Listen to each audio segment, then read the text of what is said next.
lousy housekeeper. When I crawled around under her bed, my dress picked up dust pom-poms, and I'd inspect the dried crud on my spoon for a moment before daring to plunge it through the wrinkled skin of my poached pear. "What's the matter with you? You're not eating?" she'd ask, and her puzzlement would explode into a huge guffaw. "That itty-bitty pear isn't going to plug up your fanny hole." Then there was my grandmother, who lived in a crummy prefab between the railway and the lumber yard, in the neighborhood called La Gaîté. Whenever we arrived, she would be gathering greens for the rabbits or doing some mending or washing, which irritated my mother. "Why can't you take it easy at your age?" Reproaches like that exasperated my grandmother, who only a few years earlier had been hauling herself up to the railroad tracks by gripping clumps of grass, so that she could sell apples and cider to the American soldiers after the Normandy invasion. She'd grumble a bit, then bring in the pot of boiling hot coffee threaded with white foam, and pour a drop of eau-de-vie on the sugar stuck to the bottom of the cups. Everyone would swirl the brandy gently around. They'd talk, nattering on about the neighbors, a landlord who wouldn't make repairs, and I'd be a touch bored, as there was nothing to explore in that little house without a proper yard, and almost nothing to eat. My grandmother would slurp greedily at the dregs in her cup. Her high cheekbones were as shiny as the yellow boxwood eggs she used to darn socks. Sometimes, when she thought she was alone out in her scrap of a garden, she peed standing up, spreading her legs beneath her long black skirt. And yet she had come in first in the canton on the exam for the primary school certificate, so she could have been a teacher. But my great-grandmother had said, "Not on your life. She's my eldest girl, and I need her at home to raise the other 5. A story told 100 times why her life hadn't come up roses. Once she'd been like me, running around, going to school, with no idea what was coming, and then disaster struck. With 5 youngsters to hold her back, she was finished. What I didn't understand was why she later had 6 of her own, without any dependence allowances either.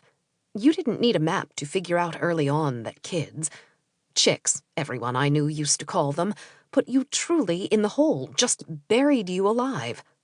And at the same time it seemed irresponsible, careless, the sort of thing you'd expect from poor people who had no common sense.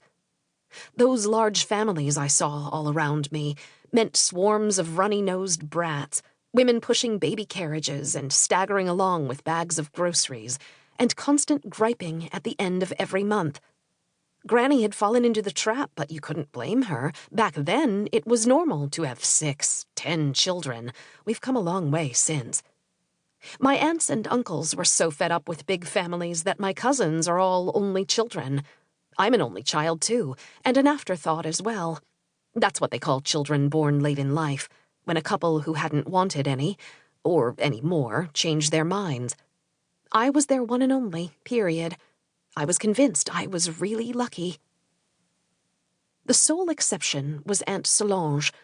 Poor Solange, with that brood of hers, my mother always said. She lived in La Gaîté, too, and we often went there on Sundays. The neighborhood was like a vast playground where you could do anything you wanted. In the summer, I joined my 7 cousins and their friends, shrieking on the seesaws we made from planks stacked next to the lumber yard. In the winter, we played tag in the one big bedroom, crammed with beds. I adored all this warmth and uproar, almost enough to want to live there. But my Aunt Solange frightened me. She was old before her time, always puttering in her kitchen, her mouth twitching uncontrollably. Once she spent months laid up in bed when her uterus decided to prolapse on her. Then there were the times when she would get this vacant look in her eyes. She'd open a window, close it, move the chairs around, and bang, she'd start screaming that she was going to take the children and leave, that she had always been unhappy, while my uncle just sat calmly at the table, glass in hand, not saying a word, or else sneering, "You wouldn't have any idea where to go, you idiot." She'd rush weeping out into the courtyard, threatening to throw herself into the cistern, but her children or the neighbors would grab her first. As for us, we'd head tactfully for the door as soon as the shouting started. Looking back, I would see the youngest girl crying open-mouthed, her teary face pressed against the window pane. I don't know if my other